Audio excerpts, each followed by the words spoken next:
नमस्कार, मैं प्रद्युमन जोशीला। हरियाणा प्रदेश का एक इलाका जहां बीजेपी का कोई लंबा चौड़ा वजूद आज से 12 साल पहले के समय में नहीं रहा। एक ऐसा इलाका जो ग्रामीण पृष्ठभूमि वाला एरिया है, जहां खेती किसानी से जुड़े हुए ज्यादातर लोग हैं। बीजेपी ने इस इलाके में पार्टी की जड़ों को मजबूत करने के लिए यहां के नेताओं को 10 साल पूरी चौधर देने का काम भी किया। केंद्र में मंत्री हो या इस इलाके से सांसद बनाना हो, एक परिवार को पूरी तवज्जो दी। लेकिन लोकसभा चुनाव के दौरान ऐन पहले यह परिवार पार्टी छोड़ करके चला गया। उसके बाद एक शख्स उभरा जिनके परिवार ने वर्षों से इस इलाके में समाज सेवी के तौर पर अपनी एक अमिट छाप छोड़ी। राजनीतिक तौर पर भी बीजेपी में उन्होंने वर्षों से मेहनत की और उसका परिणाम आया 2024 के विधानसभा चुनाव में, जब एक साधारण परिवार से संबंध रखने वाले देवेंद्र चतुर्भुज अत्री उचाना की सीट से 32 वोटों से जीत करके विधायक बने। अब देवेंद्र चतुर्भुज अत्री ने बड़ा कमाल कर दिया है उचाना में। जी हां, वो उचाना जहां 10 साल बीजेपी ने चौधर दी चौधरी बीरेंद्र सिंह डूमरखा के परिवार को, लेकिन जनता के बीच में रहने वाले देवेंद्र चतुर्भुज अत्री का कितना प्रभाव इस इलाके में है, वो स्पष्ट हो गया तिरंगा यात्रा से। जी हां, वो तिरंगा यात्रा जिसकी चर्चाएं दुनिया भर में हैं।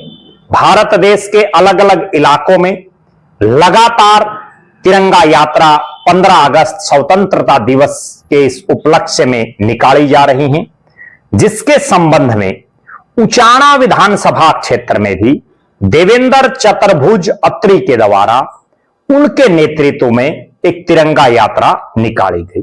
और तिरंगा यात्रा में हजारों हजार की तादाद में उचाना क्षेत्रवासी मौजूद रहे, जिन्होंने यह स्पष्ट कर दिया कि उचाना की जनता बड़े चेहरों के इतर अपने बीच के एक साथी पर ज्यादा विश्वास करती है। 12 अगस्त को जब उन्होंने लाल चौक उचाना मंडी से शुरू होकर भगत सिंह चौक उचाना मंडी तक तिरंगा यात्रा निकाली, हर घर तिरंगा अभियान के तहत उचाना की ये यात्रा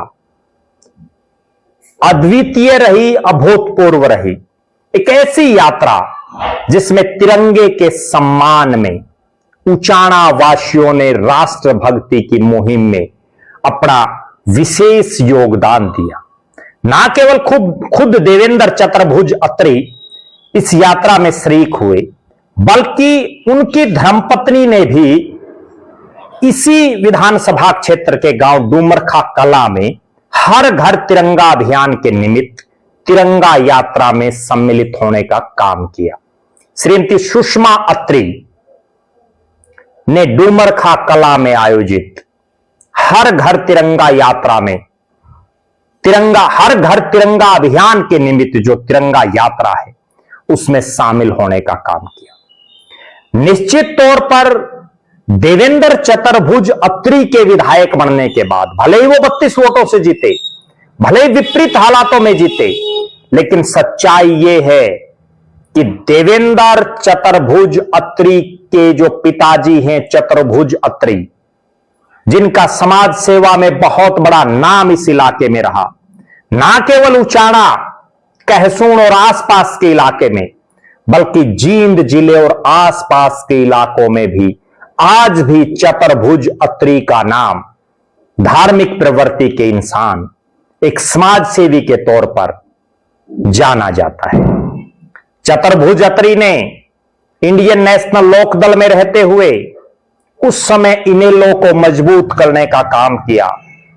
उन्हीं के पद चिन्हों पर चलते हुए उनके बेटे देवेंद्र चतुर्भुज अत्री निरंतर उचाणा विधानसभा क्षेत्र में भारतीय जनता पार्टी को जड़ों से मजबूत करने का काम कर रहे हैं, क्योंकि यह वो इलाका है जहां चौधर के नाम पर वोट मांगे जाते हैं।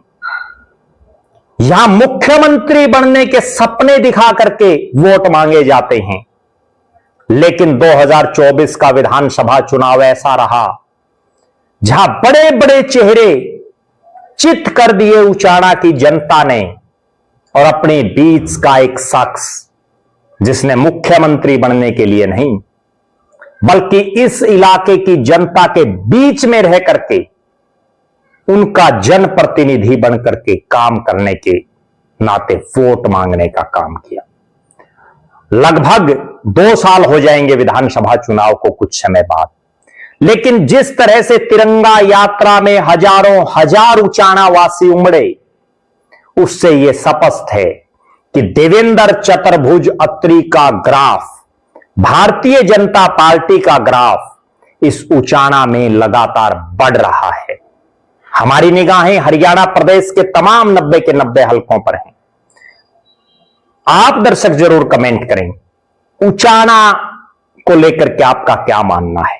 देवेंद्र चतुर्भुज अत्री जिस तरह से मेहनत कर रहे हैं, उनके साथी जिस तरह से निरंतर मेहनत कर रहे हैं, भविष्य में आप देवेंद्र चतुर्भुज अत्री का राजनीतिक तौर पर कैसा भविष्य देखते हैं, जरूर अपनी बेबाक राय रखें। और अपने इलाके में वो कैसा काम कर रहे हैं, कमेंट के माध्यम से अपनी बेबाक राय रखें। बहुत बहुत धन्यवाद। आपका अपना प्रद्युमन जोशीला।